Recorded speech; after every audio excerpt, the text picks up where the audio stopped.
Hi, this is a simple example of a form that we created on Google Spreadsheet.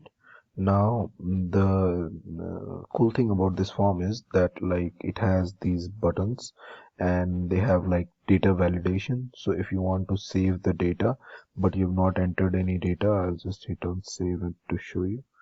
And it will not save because it says that file name must be answered, full name must be answered, sorry. So for this particular form, the full name and email is required. So if I do a test name over here and then like a test email address, I know that is incorrect, but I don't care.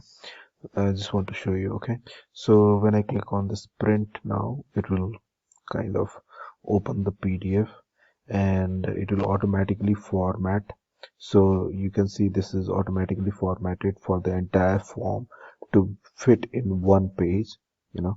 So and also let me show you that if I don't enter this and click on print, because full name and email are required, it will say email must be answered. And also there are like other cool validations. So for example, in this one they are supposed to select only one.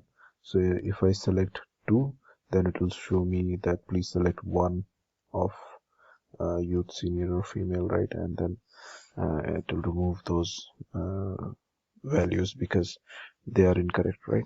So it has all the data validation. Also it has the automatic calculation. So for example, you can see that the total price is updated as I enter numbers in these fields, right? And then you can click on print. Now you cannot, because the email must be answered. So I'll do a test. Print. Okay, so another thing I wanted to show you was that this it populates automatically. So for example, if I select Timothy Smith, then it will automatically populate the data for Timothy Smith, right? And if I select, say for example, John Doe, it will automatically populate the data for John Doe, right, from the saved data. So this is a form that auto populates the data based on what is entered. It does validations and then it allows to clear, print or save. So let me show you clear. If I don't clear, it will just basically clear the form. I hope that makes sense. Thank you.